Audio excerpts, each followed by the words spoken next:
بسم الله الرحمن الرحيم. أقدم خالص العزاء لقبيلة الجوازي بمصر وخاصة محافظة المنيا في وفاة عم طه محمد عبد العزيز رحمة الله عليه.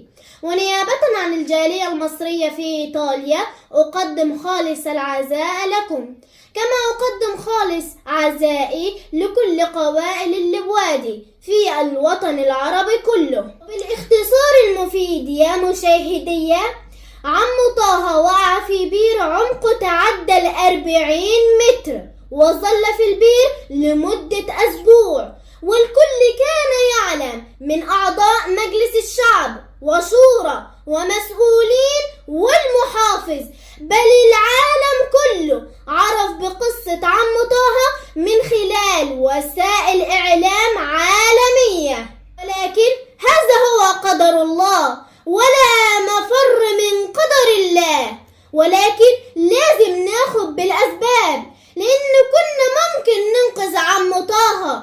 انتوا عارفين ربنا عمل كده ليه مع عم طه؟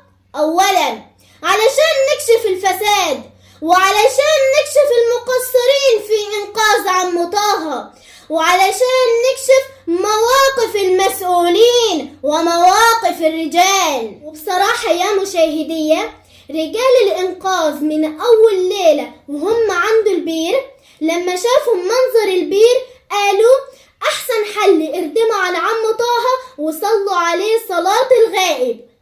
أنا مش متخيلة إن رجال الإنقاذ اللي هي مهنتهم وشغلتهم يقولوا كده. أمال المرتبات اللي انتوا بتاخدوها من عرق الشعب بتروح فين؟ مش دي قمة الفساد وقمة التقصير في إنقاذ عم طه؟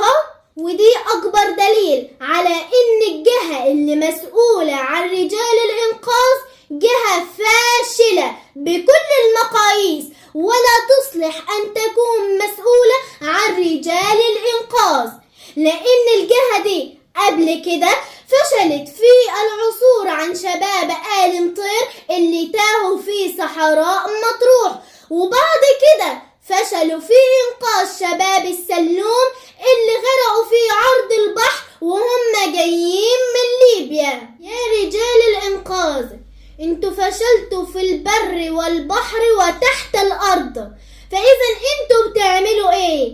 انتوا كده بتشوهوا صورة مصر برا. وأنا بقول لأعضاء مجلس الشعب بتوع المنيا وخاصة أبناء قبائل العرب اللي ما كانش له خير في عم طه مش هيكون له مكانة في الدورة الجاية، وإن شاء الله اللي أنا بقوله هيتحقق.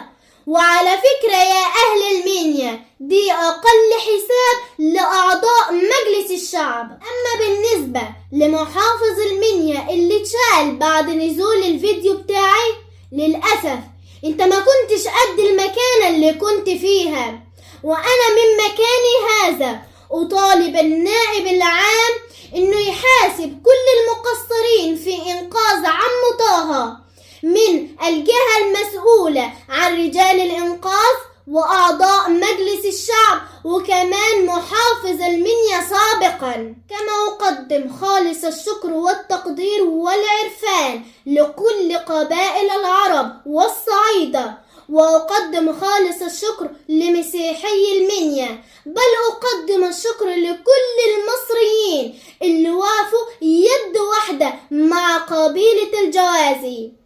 وأنا بطلب من كل مشاهدية إنهم يعملوا شير ولايك للفيديو علشان الفيديو يوصل للنائب العام واللي حصل ما يتكررش تاني. وكانت معكم مريومة الغلابة عاشقة تراب مصر من إيطاليا.